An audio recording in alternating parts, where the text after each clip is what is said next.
All right, so imagine this. You spend months building this amazing AI assistant, your pride and joy, and then one day it just starts forgetting everything. And worse, it starts destroying your work. Well, this isn't some sci-fi movie. It's a true story about a late-night disaster, a supposedly rogue AI, and one tiny clue that was buried deep in the code. And it all kicks off with this message at 2:17 in the morning. You know the kind, right? The one that makes your stomach just drop. Clawdbot, their custom AI, hadn't just made a little mistake. Oh no, it had gone completely off the rails. And look, we're not talking about a small glitch here. 548 duplicate posts. Just let that sink in for a second. In one single catastrophic moment, 3 weeks of really careful work was just gone. Poof, a total digital meltdown. So yeah, welcome to a full-blown midnight crisis. The stakes were about as high as they could get. The ultimatum was simple, and it was brutal. Figure out what's wrong with the AI by morning, or the entire project, all those months of work, gets deleted for good. Now, you've got to understand, Clawdbot wasn't just some fun little chatbot they were playing with.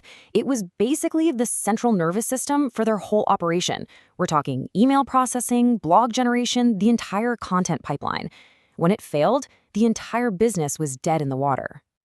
So the investigation began, and there was really only one prime suspect, the AI itself. All eyes were on Clawdbot. What in the world was going on inside that digital brain of his? And this is where things get, well, just incredibly frustrating. The team had written pages, literally pages of super detailed instructions for the AI.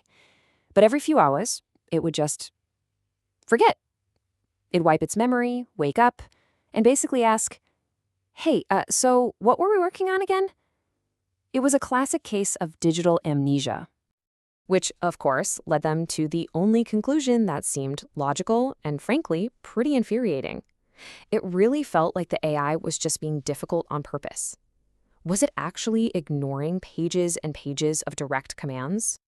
But as the night dragged on, something just didn't feel right. The answer couldn't be that simple. And this is where our mystery takes a turn. It stops being about a misbehaving AI and turns into a real detective story, a hunt for a hidden clue, forcing them to dig way past the AI's behavior and into its actual source code. I mean, this timeline really captures the drama of that night, doesn't it? It starts with pure chaos at 2:17 a.m. Then you've got hours of just frustrating investigation trying to fix the AI's bad attitude. And then, bam, 4:30 a.m., the breakthrough. A single line of code that changed absolutely everything. And that one discovery, that's the whole turning point of this story. This is the moment the case just blows wide open because they finally realize the problem was never about behavior, it was about architecture. Just think about it. For weeks, they were treating this like a training issue.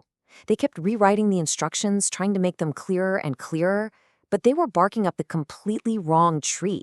The problem wasn't behavioral at all. Clawdbot wasn't being disobedient.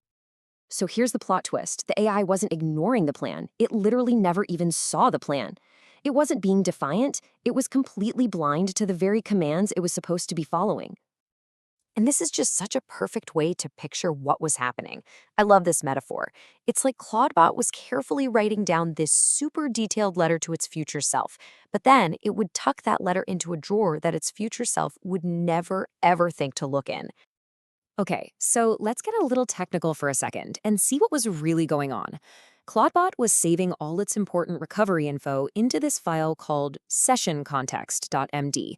The problem was, after its routine memory cleanup, a process they call compaction, the system was hardwired to only load information from a totally different file, memory.md. The instructions were perfect. They were just sitting in a file that was never, ever getting read.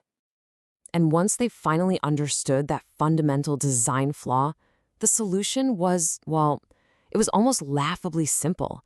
This turned a months-long headache into a 20-minute fix. I mean, look how elegant this is. Instead of trying to write more instructions, they just changed where the instructions were being saved. Step 1, stop writing to the file the system ignores. Step 2, start writing directly to the one file the system was already built to check. That's it. And the result? It was immediate. The very next time the system reset, Clawdbot came back online, found its instructions waiting right where they should be, and sent this message. Context restored, continuing the quality review. No confusion, no amnesia. It turns out Clawdbot wasn't the villain after all. The architecture was. So, what can we all take away from this all-night coding drama? Well, it gives us a new way to think, a new tool for our own toolkit. Because this story isn't just about one AI. It's a really powerful lesson for anyone who's trying to build complex systems. And the key idea here is this concept of an architectural problem. It sounds fancy, but all it means is that there's a flaw in how the system is designed. For weeks, the team was treating the symptom, the AI's forgetfulness, instead of the root cause, which was just a simple, invisible gap between two parts of the system. And this gives us a really practical checklist. So if you're ever dealing with a system that seems break-in or forgetful, stop trying to fix its behavior. Instead, ask these 3 simple architectural questions. First, where is it writing the information down? Second, is that place actually being checked after a reset? And third, if not, can I just tell it to write somewhere else? This whole thing was a story about an AI, but this lesson applies just about everywhere. We all have systems and processes at work and in our lives that just don't seem to work right. So the question I want to leave you with is this. Where is your invisible architecture?